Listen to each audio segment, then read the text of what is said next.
I'm going to string together the three stooges of ESPN racial idolatry. It's Stephen A. Smith, it's Cam Newton, and it's Ryan Clark.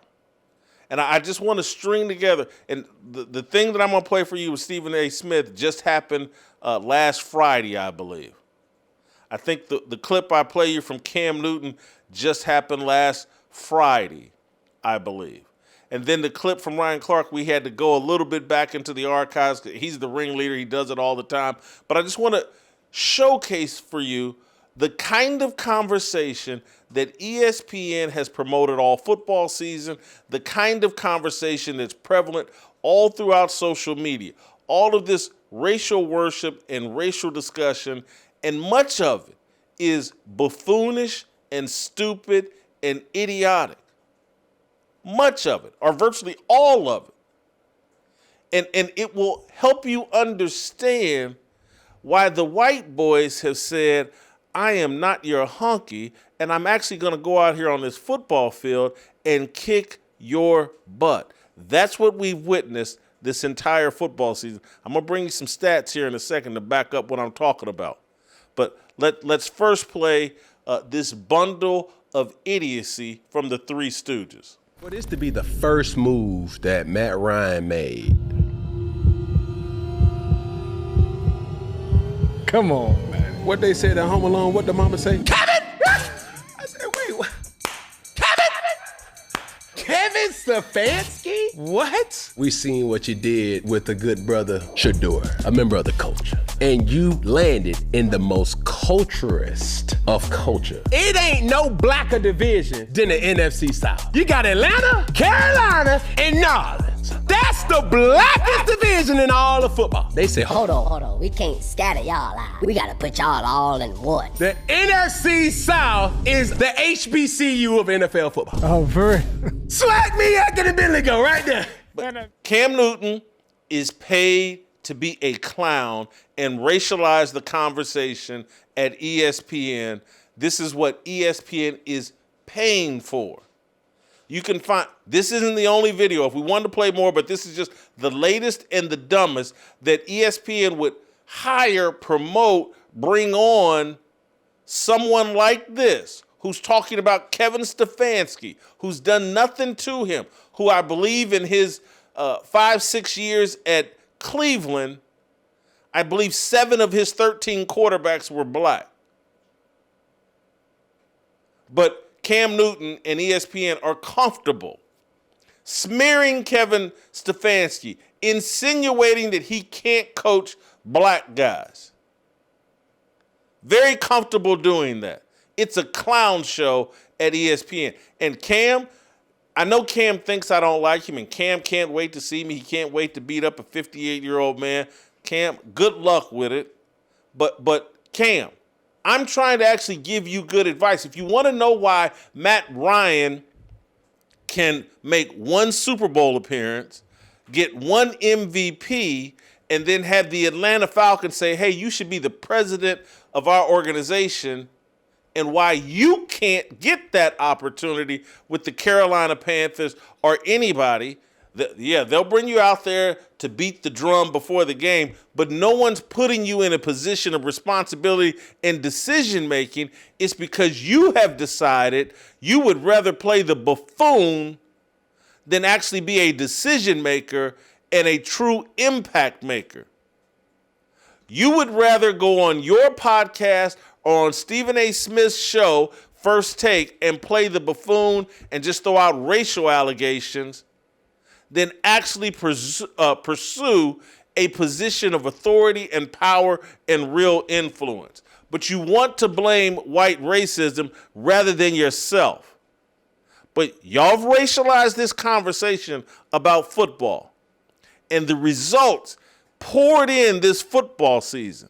And these white boys talk, hey, I'm not your hunky.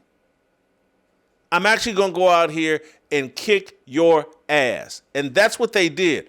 Just give me a second. I'm going to get to the stats to back it up. But I want to continue to play for you these three stooges of incompetence. The ESPN bundle of ignorance that they allow to spew and define the conversation, and they've brought this out of the white athletes, diminished the stature and the performance of black athletes while pretending to be pro-black. That's what the three stooges of ignorance have done. And you wonder why I'm upset. And let's hear from Stephen A. Smith, who has no idea who coordinated the New England Patriots defense this entire season. Is a defense that Jarrett Stidham has to go up against. Yeah. There is a brother coaching that defense, Terrell Williams. We ain't mentioned him all year long. Reunited with Mike Vrabel, used to be with him in Tennessee. This man has done a hell of a job with a defense that's ranked top 5 in the National Football League. Okay, because we gonna give brothers credit on this show. And that brother's doing his thing. And the thing about that's Stephen A. Smith. Terrell Williams in week 2 left the New England Patriots because he has prostate cancer.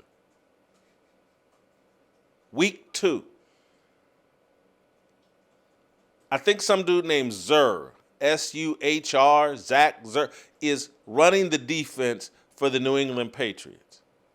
Stephen A. Smith doesn't know anything about football. He doesn't care anything about football. He's on TV at ESPN, placed there by Bob Iger, paid $20 million a year to promote racial division, to divide black and white, to lead black people away from Christian values and into racial values, into seeing everything through a racial lens rather than a biblical lens.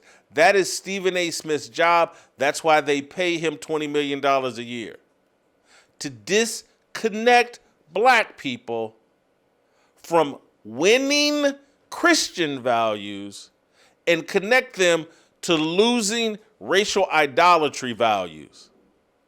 And if you notice, Stephen A. is Mo, Larry and Curly, Ryan Clark, and Cam Newton just sitting there nodding their head, co-signing, as Stephen A. Smith unleashes factually incorrect, racially idolatrous points.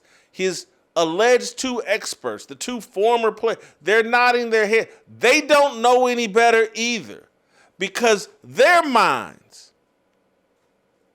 don't see anything through a biblical lens. It's always through a racial lens.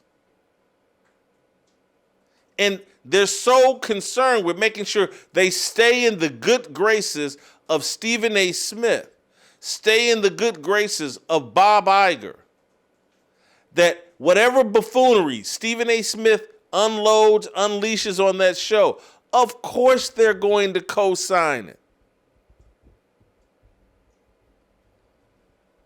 Just to give you a bit more context before I dive deeper into these white boys and how they said, okay, y'all want to play the racial game? We have an answer. We got the same answer that Muhammad Ali had. We got the same answer that Jesse Owens had. We got the same answer that all of the great black athletes from history had when they were doubted, when they were questioned, when their competency, when the whole system was rigged against them. They was like, okay, I'll show you. That's what the white boys have done. But here's Ryan Clark, Curly, doing his Three Stooges act. Play the clip. You know how many kids are going to go buy number 8 jerseys because of you? Because they look like you, because they talk like you, because they come from places that you came from, and he never switched up. He never became anything but Lamar Jackson. He never changed his style of play. He just improved on it. He never changed the way that he directed or he behaved in press conferences. He just improved on it. And he never changed the way that he led a locker room. He just improved on it. But it stayed authentically Lamar Jackson. And for that reason, when he wins or when he loses, the conversation is about so much bigger than just who he is as a player. So this is imperative that Lamar Jackson not only wins this game, but he wins the Super Bowl. because it's an entire culture on the back of that jersey, not just the name Jackson. They've put an entire culture on the back of Lamar Jackson. And he's talking about black culture. We've put it on the back of Lamar Jackson. And we wonder why he's starting to break down physically and mentally. Why Drake May, why Sam Darnold, I believe in the same draft class as Lamar Jackson, why he's reached the Super Bowl before Lamar Jackson. See, these white guys aren't carrying a culture. And I'm not saying they're perfect, because they're not. But many of them are carrying a cross. And that has far more power than some make-believe black culture. Some people have picked up their cross. Some people have dived so deep into a Christian mindset and Christian values, like Jackie Robinson did, like Jesse Owens did, like it had been the tradition of many black athletes. Obviously, I'm not going to call Muhammad Ali a Christian, because he wasn't. But he dove into a religious culture, and that carried him to the top. Faith is the key. These guys at Disney can't talk about faith, because Disney and Bob Iger and that entire monstrosity that they put together, it's hostile to Christianity. And so you can't talk about things from a biblical worldview at Disney.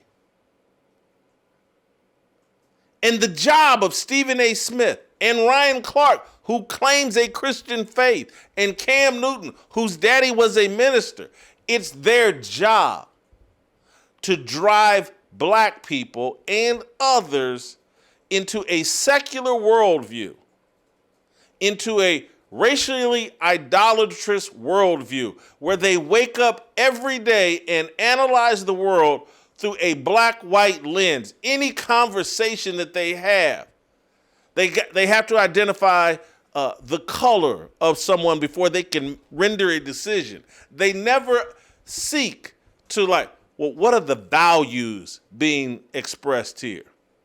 What are the values being promoted here?